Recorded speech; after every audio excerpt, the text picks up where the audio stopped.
श्री सद्गुरु महाराज की जय। परमाराध्य गुरुदेव का आशीर्वचन महर्षि में ही सत्संग सुधा सागर से प्रवचन संख्या 155। भक्ति का आरंभ कहाँ से। प्यारे लोगों, मनुष्य ईश्वर की भक्ति करे, इसी में मनुष्यता है। विषय सुख में तृप्ति नहीं, इससे अपने को ऊपर उठाया जाए, जाना जाए कि इससे विशेष कोई सुख है कि नहीं। जानने में आ सकता है कि इससे विशेष सुख आत्म सुख, ईश्वर प्राप्ति का सुख है। इसी में शांति है, इसी के वास्ते ईश्वर की भक्ति है। विषयों से अपने को हटाकर ईश्वर में संलग्न रहना भक्ति है।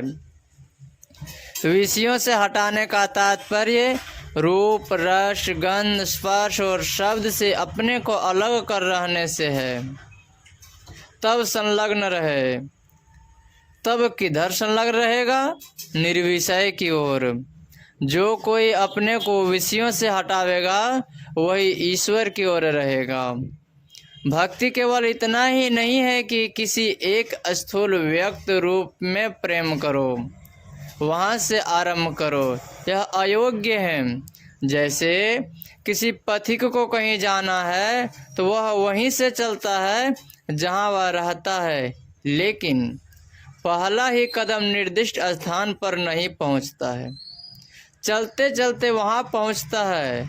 उसी तरह भक्ति का आरंभ यहाँ से करो।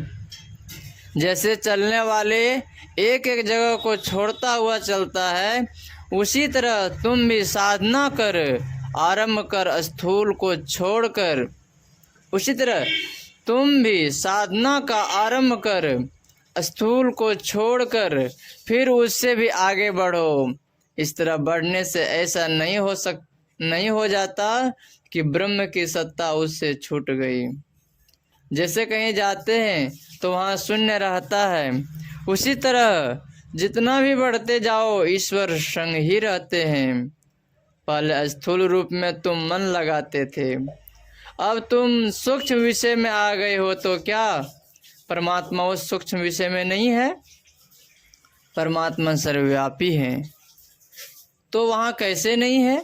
जैसे किसी आदमी ने अपनी ऊपर वाली पोशाक बदल दी, नीचे वाली पोशाक में रहा, तो क्या पोशाक पहनने वाला बदल गया? गोस्वामी तुलसीदास जी ने कहा है, देश काल दिशि विदिशहु माही, कहूँ सो कहाँ जहाँ प्रभु नाही। इस बात को क्यों भूलते हो? कितने का ख्याल है, ईश्वर आवेंगे और दर्शन देंगे। जिस रूप का ध्यान करते हैं वह दर्शन देकर मनोवांछित फल देंगे, और यही भक्ति का पराकाष्ठा मानते हैं।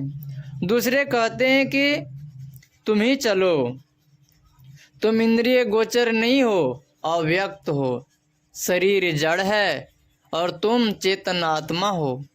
यह चेतन आत्मा जहाँ से चले वहीं से ईश्वर भक्ति का आरंभ होता है। जिन आवरणों में वह चेतन आत्मा रहती है उनसे अपने को उठा लो। शंकराचार्य जी की भाषा में आत्मानुसंधान होना चाहिए। निस्वरूप को प्राप्त करने, जान लेने, पहचान लेने की अवस्था जिसको आ गई, वही सारे आवरणों से हटाकर अपने को रखेगा। उसके लिए ईश्वर कहाँ छिपा रहेगा? यही ईश्वर दर्शन है और भक्ति की पराकाष्ठा है। इंद्रियों से जो रूप दर्शन होता है वह ईश्वर के माया रूप का दर्शन है। ईश्वर के आत्म रूप का दर्शन नहीं हुआ और यह दर्शन नहीं हुआ तो ईश्वर दर्शन कैसे हुआ? श्री राम श्री कृष्ण का दर्शन अहोभाग्य है। जिस समय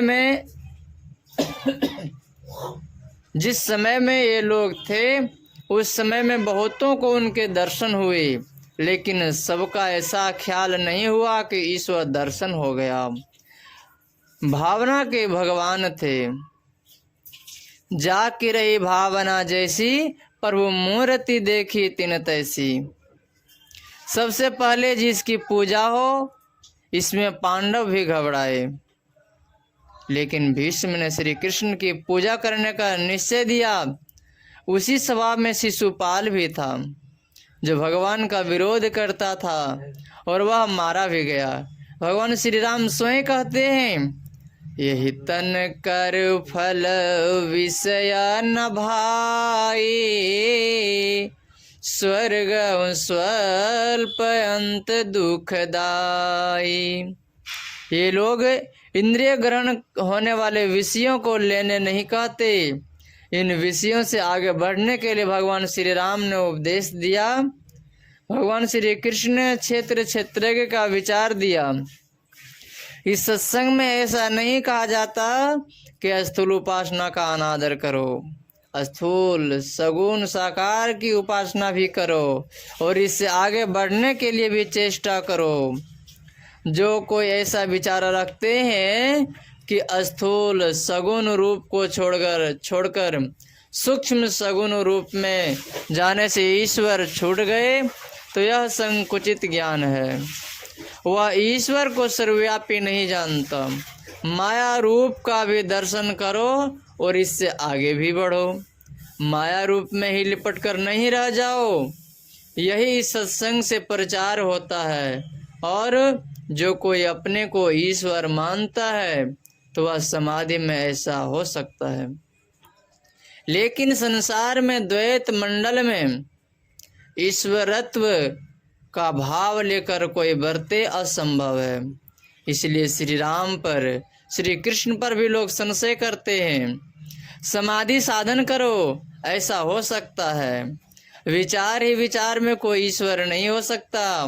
अभी आपने पाठ में सुना, शब्द स्नेही होए रहे, घर को पहुँचे सोए।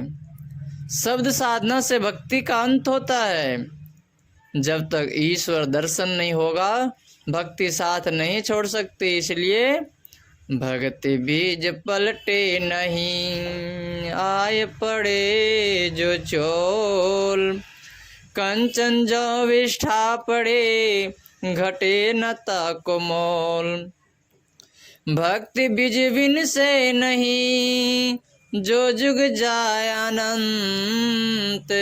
ऊंच नीच घर जन्म ले, तो संत को संत कबीर साहब कहते हैं, जहाँ तक बने ईश्वर की भक्ति करो। ईश्वर की भक्ति छोड़कर जो रहते हैं वे अपना अपकार आप करते हैं। इससे बढ़कर और आपकार क्या हो सकता है। श्री सद्गुरु महाराज की जय। यह प्रवचन संत मत सत्संग आश्रम मनिहारी कटिहार में दिनांक 26/3/1960 ईस्वी को अपराह्नकालीन सत्संग में हुआ था। श्री सद्गुरु महाराज की जय।